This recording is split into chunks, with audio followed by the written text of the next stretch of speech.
the roam position. Some teams have been using this every now and then, pero syempre, mas nakilala natin yung Akai na umangat ng bahagya for a brief moment. That's Siguro right.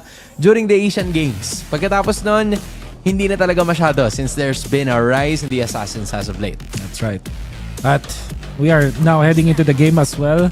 At the last time daw we saw na ganito ang naging setup, utility jungler, magaling talaga mag-macro ang side ng Team Falcons. We always see them again like this. Moskov, of course, yung late game insurance ito ng Team Falcons. Decent matchup against the Claude. And I wonder kung paano nila lalaroin itong Hirara in front of a lot of lockdown mula sa Falcons. Yun nga, I think that's the reason why they picked up this kind of composition as well. The idea to stop itong si Recall na medyo mamalagi at talagang gumalaw ng sagaran. GUANGZHOU Gaming is gonna have to be careful with that in mind. Recall is gonna be doing the same. Flicker ay makagamit na kaagad. So, that's GUANGZHOU Gaming actually forcing one battle spell towards their favor. So, that's already a win for them in the first minute. Yeah. And syempre, ang mga rotations ni Kyle mamaya ang kailangan nating abangan. I'm actually surprised na hindi ba natin pinag-usapan yung Grok dito after me looking at the Grok for many times. Do I like it in this matchup? So, yun yung bigger question dito. I think it's not bad, pero tingin ko konti lang din yung ma-achieve niya dito sa Grok. You have to be really crafty with this. Kasi kung titingnan natin, Akai has that heavy spin para meron kang instant reset button kung sakali merong ulti. Moskov can easily dodge. Siyempre, naka-purify din yan. Harley is not a good and easy target, pero pag ganun, grabe yun! Men, isipin mo, 1-for-1 tapos naging 2-for-1 pa. Kasi nakita ko si Kyle dun eh. Na-envision. Oh my gosh, pumasok eh. Level 4 si Kyle. Level 3 itong si Recall. So, from that start of the fight, there was already a significant disadvantage para sa kupunan ng GUANGZHOU. Yes. It looked like they had the advantage from the start dahil sila yung nakakuha ng first blood. But eventually, the longer the game goes, it felt like it goes in our favor. And sa ating yung intel ata ng GUANGZHOU is kanina pa nag-purple buff itong si Kyle. So, hindi nila in-expect na nandun pa yung Harley. They might have felt na nasa kabilang side siya na mapa. Kaya they thought that they could get an easy kill din sa may gitna. Now, they're gonna be going for this. Shifting Skies is gonna be utilized again. Pero sa Recall, nakakuha na naman ng panibago. Blazing Duets is gonna be utilized. Hindi tatama yung SOD. But this is gonna be a lockdown. Pero wala pa naman yung level 4. Instead, it's gonna be knock-ups mula dito kay Flap. Nagagamitan naman ng heavy spin para mailigtas itong si Flap. And Ogwen is also gonna be going away out of there on skate. Parang nag-TikTok lang. Pindot kagad. Highlights na naman. Highlights na naman. Brazilian maxing. Again, mula dito sa Falcons. The way Ogwen saved his teammate. Tapos yung talon pa doon ni Flap. Moving forward with the flicker to get an elimination. Tapos nung siya na yung napapatumba, hindi in-expect ng GUANGZHOU Gaming na level 4 na bigla. Itong si Ogwen, popping that heavy spin. Then the flicker out na buhay. Ng piso yung buhay. And Falcons now 1,400 ahead of the competition. At tingnan mo yun.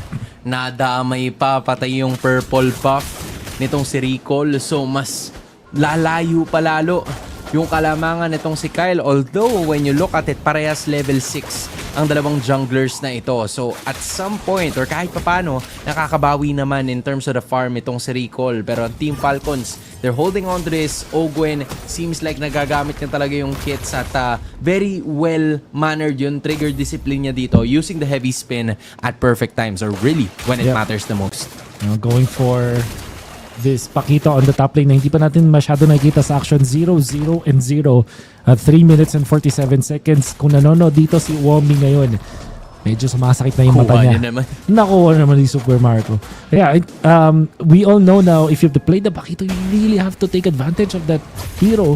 Dapat talaga hindi ka tumitigil sa pagiging aktibo sa mapa. In fact, nandun na naman yung Purify. Mapapagamit na naman itong si Sai, pero nabanatan siya nitong si Hachi. So that's gonna be a takedown. Instead, it's still gonna be okay. Si Ogwen, hindi na mabubuhay pa dahil sa RWM na yun. But a roam for a gold, that's an obvious win for Team Falcons. Nakapag-push pa At naubos pa yung outer territory shields para dun kay Moskov sa baba. And by the way, direct, we demand the replay. We have to see kung paano naipit ni Ogwen yun. Pero instead, lalaban na muna sila sa ngayon. It's gonna be a recall, retribution. Para kahit paano, meron namang small wins na makuha dito ang Guangzhou. But eventually, may knockups na ginaba. Tuloy-tuloy pa rin na magiging aksyon. Si Kyle ang babanatan at mukha siya mawawala sa pagkakataon na to. Instead, he's still going alive but not for long. Dahil makukuha siya nitong Guangzhou. Papalag pa rin naman ng Team Falcons. May is doing his best para mablock itong si X-Ying mula sa kanyang pagkakamatay. SOD's not gonna be able to hit.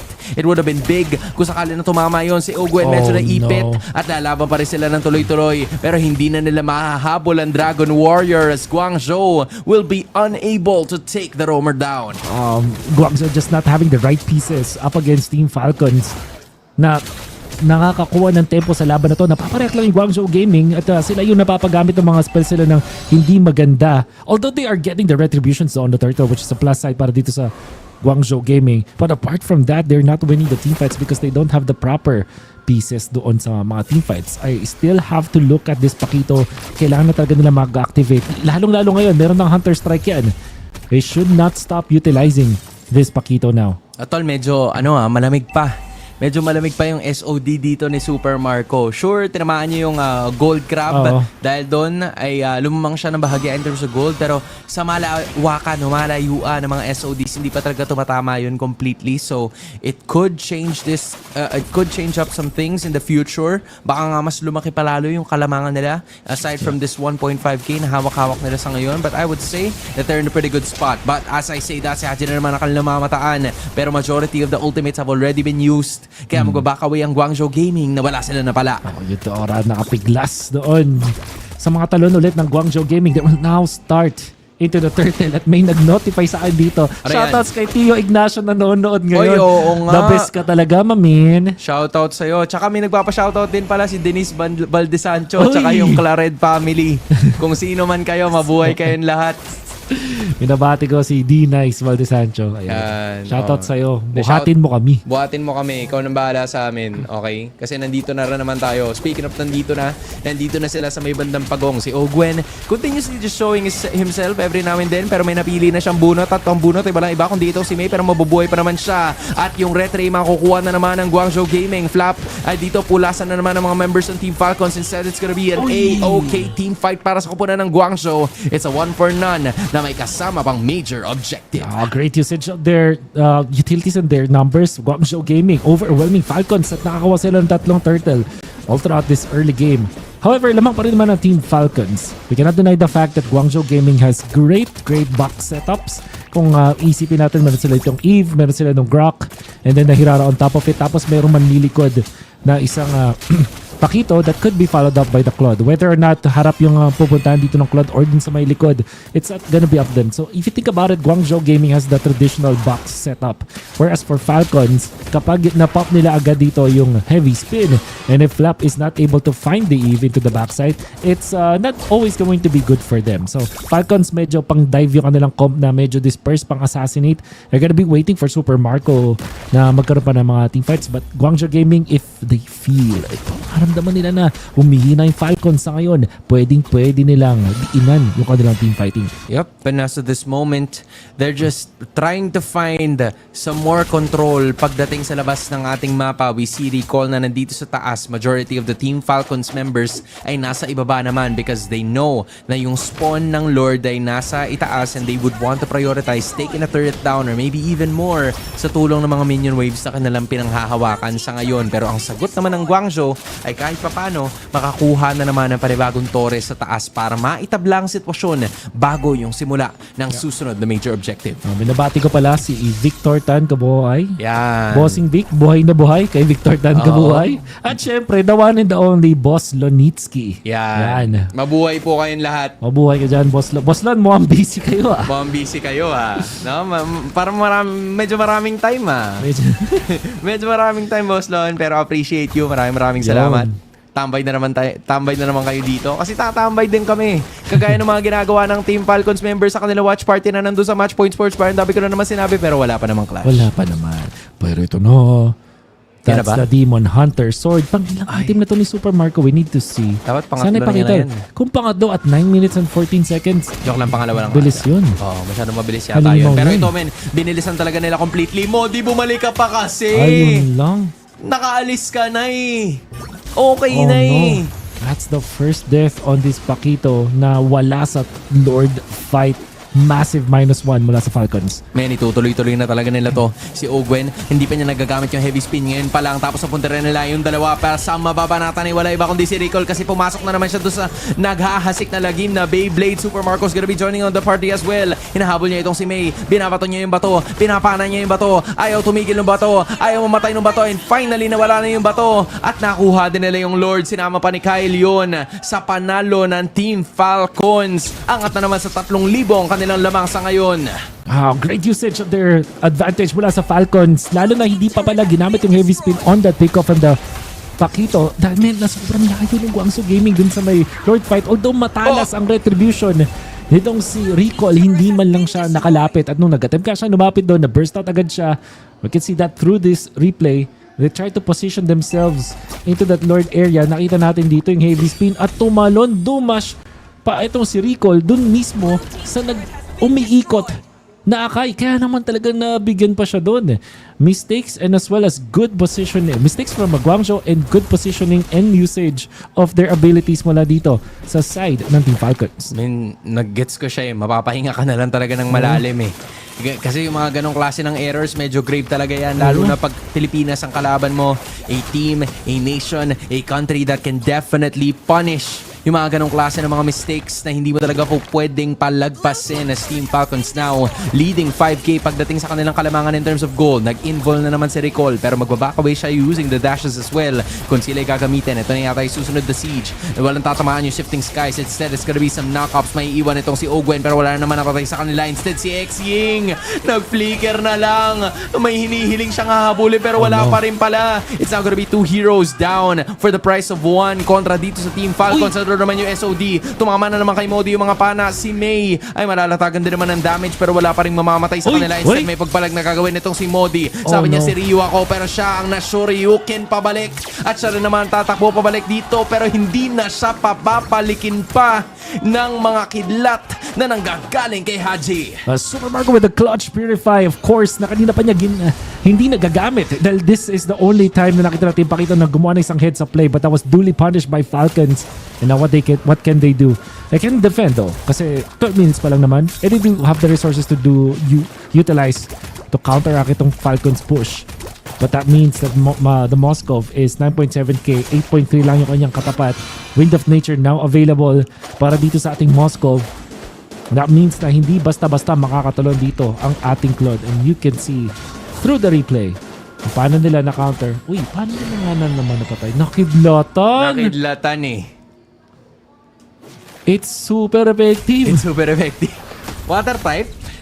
Feeling ko flying eh. Flying type. Feeling ko flying type eh. Puputi. Pero ito men, hindi na talaga dinediretso na andun na naman yung shifting skies pero mababato ay si Xing lamang. Naipit na naman si Mate. Sinusubukan niya i-zone out yung iba sa mga members pero parang hindi niya nakakayanan yung damage. Actually, it's gonna be enough but not for long. It's Flap still staying alive. Nandun sa may badalikuran ito si Recall na panakop na naman. Hinahabol si Flap pero sabi niya hindi ka namin tatantanan. Di sige, papatayin ka na lang ng iba kong mga miyembro. And just in time, Falcons are doing everything the right way. Yep. And they are able to punish that Hirano. Sobrang desperadong makakuha ng isang kill. Ogwen on the conceal play. Actually, pang zone out na lang to kasi ang tunay naman na plano magkuha ng Lord. Nandun, ito si Kyle.